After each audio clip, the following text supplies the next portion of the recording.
For people considering giving up alcohol during January, new research is definitely on their side. It finds even a short pause in alcohol use is linked to improvements in physical and psychological health. Dr. Christopher Labos joins us. Hi, Chris. Hi, Mitz. So, Chris, what changes did researchers see among people who stopped drinking for a month?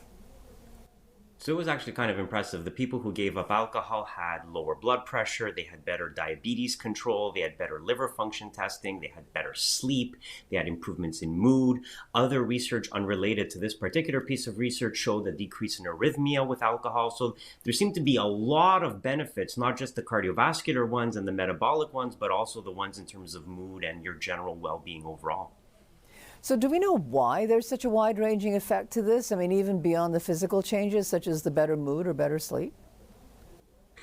Well, alcohol is actually pretty terrible. I mean, if you think about it, it is a drink loaded with sugar, which is really bad for you. It has a CNS depressive effect, so that's not good for you. It actually is not. A lot of people use it for sleep. It actually doesn't help with sleep. It actually decreases the quality of your sleep.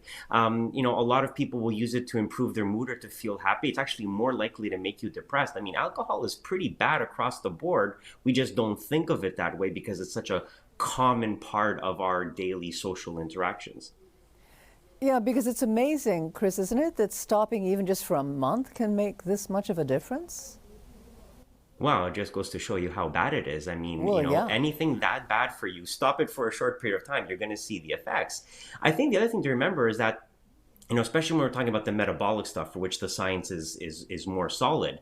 I mean, there are a lot of calories in alcohol. There's a lot of sugar in alcohol. But one of the things that people notice, when they stop drinking alcohol, they lose weight, and they lose like the weight pretty rapidly. Like how many guys have, stopped drinking beer and shed the beer belly? I mean, as Tommy Schnurmacher told me many years ago, there's a reason we call it beer belly and not celery belly. There's a lot of calories in alcohol.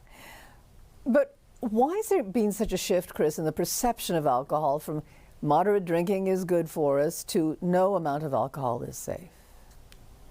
So the past 30 years have been really interesting. The idea that alcohol is good for us, we can actually pinpoint when that happened. And the person to blame is Morley Safer. So Morley Safer is 60 Minutes, right? He did this segment in 1991 and introduced North America to the idea of the French paradox, the idea that red wine is protecting the French population against heart disease, even though they have a high-fat diet. What has changed since then is, number one, heart disease is more complex than just a high-fat diet. So it's not just about butter and eggs. There's obviously genetics and smoking and exercise that go into it. So the science on heart disease has advanced. There is the realization that a lot of the French data could be explained away via other statistical means. And I think the science has evolved to the point that we've seen that this protective effect of alcohol is not real. It actually does appear to be a statistical phenomenon that can be explained away mathematically. I always assume most people don't want me to get into complex math when I talk about this stuff, unless I'm wrong. But so because we now understand the reality of it, I think people are much more sort of attuned to the fact that what we thought in the 1980s and 90s isn't actually true.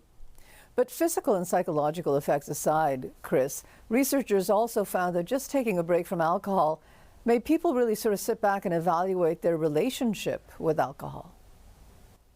Right. So for a lot of people, alcohol is obviously an addictive substance, and, alcohol addiction ruins many people's lives. But for a lot of people, they're not addicted to alcohol per se in the strictest sense of the word, but it becomes a habit.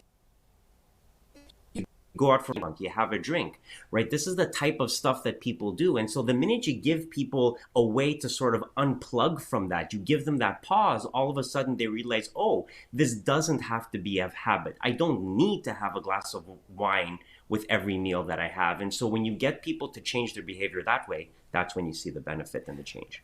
So, Chris, overall, what is the message here? I mean, do we all have to stop alcohol entirely? Is there no benefit at all to the social companionship that comes with the occasional drink with friends?